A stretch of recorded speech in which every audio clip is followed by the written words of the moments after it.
Hey guys, it's Carter. Welcome back to the channel. Hope you guys are all having a great and amazing day today. Now in today's video, we are going to be talking about how to invest $100 with Robinhood. So I hope you guys all enjoy it. If you guys get anything in value out of this video, hit that like button, subscribe, and guys, we just released awesome merch. So make sure you guys go ahead and check it out. I'll put a link to it down below. So guys, I hope you guys all enjoy it. And I honestly just hope you guys learned something. So let's just jump into it. Let's go. All right, so before we talk about my strategy and my mindset for investing $100, first we need to understand Robinhood and some tips and tricks and some settings that I would highly recommend having. So the first thing with Robinhood is personally, I love their IRA account. Now this is a retirement account that is geared for long-term investing. Now this is all preference for you guys. If you're gonna need to liquidate your account down the road, or maybe you're using this as a savings, I would just go with the standard broker's account rather than an IRA. An IRA is 100% geared towards retirement. There's a lot more tax incentives, but not to mention Robinhood has something called an IRA match. They can match up to 1%, meaning if you guys invest $100, you pretty much get an extra dollar for free to invest. So it's pretty nice. And obviously if you invest $1,000, that's $10, you know, so it adds up really quick. But I would highly recommend it because they're the only broker that offers that. The second thing that I would recommend doing is making sure all of your settings for DRIP, which is the dividend reinvesting, is on. Now the reason why is because all the dividends you get, you want to reinvest them back into these companies. And you really want to start this snowball effect. Starting with only $100, it's not much money. So all the dividends you get, you want to reinvest them back into the business so you guys can grow these dividends larger and larger and larger. Now that we understand some tips and tricks, now it's time for the moment we've all been waiting for, my strategy for investing $100. All right, so the first thing that I would do is I would invest 50% of my money into an S&P 500 index like VOO or SPY. Now the reason why I love the S&P 500 is one, it represents the top 500 companies in the United States. So you'll have companies like Apple, Tesla, Google, Microsoft, companies that you and I know, companies that you and I probably use or believe in. You know, not to mention over the past 90 years, through all the ups, through all the downs of the markets, this thing has had an average annual return rate of 9.8%. Meaning this thing you don't have to worry about, you don't have to manage it, and honestly, you can just sit back, relax, and enjoy the show. Also, here's a really crazy stat I'm sure you guys might not know, is most hedge fund managers can't even beat the S&P 500. So these so-called professionals that try to time the market, they can't even beat this index. So it's better to just invest in this index and beat the pros.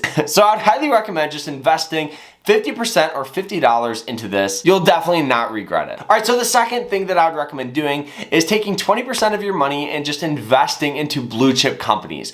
Blue chip companies are stable companies. Now, these are companies that you and I probably know or use, and they're worth billions of dollars. So these are gonna be companies like Home Depot, Apple, Microsoft, companies that you and I use and companies that you and I believe in. Now, the reason why I love blue chip stocks is one, they pay very well dividends, and some of them have fantastic growth. Now there is some stocks called dividend kings and dividend aristocrats. These are like dividend powerhouses. So these are going to be companies like Johnson & Johnson, companies like Coca-Cola, companies that really focus on cash flow. So these blue chip companies, you can get great growth, passive income, cash flow, and it's a great way to balance your portfolio. All right, so the third thing that I would recommend doing before we jump into that, hit that like button and subscribe, and let me know what stocks you're buying down in the comments. But let's jump into the third thing. The third thing that I would recommend doing is investing 15% or $15 into growth stocks. Now, growth stocks are going to be companies that are going to be a little more risky, carry a little more risk. Now, these are going to be companies like C3AI, companies like Palantir, companies that honestly could be the next Tesla, companies that could be the next Google, Microsoft, but they could go to zero. These are gonna be companies that are very risky, and honestly, what I would recommend doing, the older you are, so if let's just say you're approaching retirement, I would definitely take this 15% and put it to about 5% and invest more into the S&P 500, just because it's a little more stable and retirement is getting closer. But if you're a young buck like me, you can afford a little more time, so I would recommend just investing into these growth stocks, because you never know, you could hit that next Apple or Google and and make a lot of money off them. Now we still have about 15% of your money left, or $15. So with 10% of that, so what I would recommend doing is investing into some growth ETFs. Now, growth ETFs are gonna be a little more stable than individual stocks, but they're gonna still carry a ton of potential. Now, some of these are like VGT. This is a Vanguard Tech ETF. Not to mention there is BOTZ, which is more of a robotics and AI ETF. But the reason why I love these is because you get a good balance of companies that are performing really, really well. You'll have some blue chip companies in there. And honestly, it's a great way to get a lot of growth, but a little more volatility in your account. Like I said, the older you get, I would definitely start reducing these and just invest a little more into the S&P 500 or even bonds, or even just hold it as cash. But investing into some growth ETFs is a great way to really boost your portfolio up.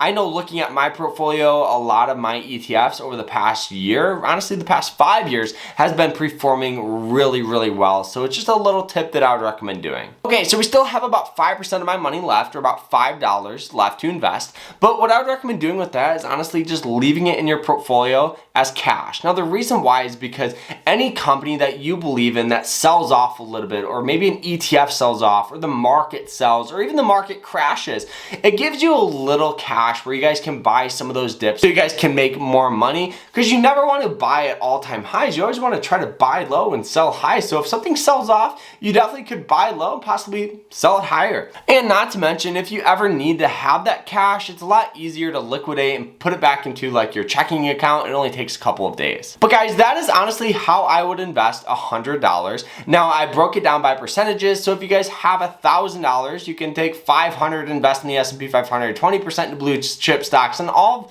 those different percentages, you know. But $100 definitely is a great way to get started, and I'm super, super proud of you with taking that first step. And guys, investing is like going to the gym. It's the best expression I've ever heard. Is it's like going to the gym. If you go to the gym one time, that's awesome, but you're not in shape. If you go 2 times, that's awesome, but you're not in shape.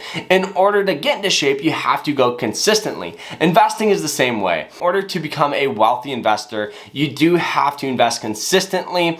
And a cool thing that Robinhood has is an auto buy plan. So what that means is you guys could invest like $1 a week or $2 a week, or whatever you guys choose, into some of these companies and ETFs. And it's just a little tip that I would recommend doing and helping you getting that ball rolling with investing. And I'm telling you, it's extremely addictive watching your portfolio grow. But guys, I hope you guys all enjoy it. And guys, this is just my portfolio. This is what I do. So do your own research before you invest. This is just what I do. So I hope you guys all enjoy it. If you guys have any questions, let me know down in the comments, and we'll see you guys tomorrow in another episode. Take care.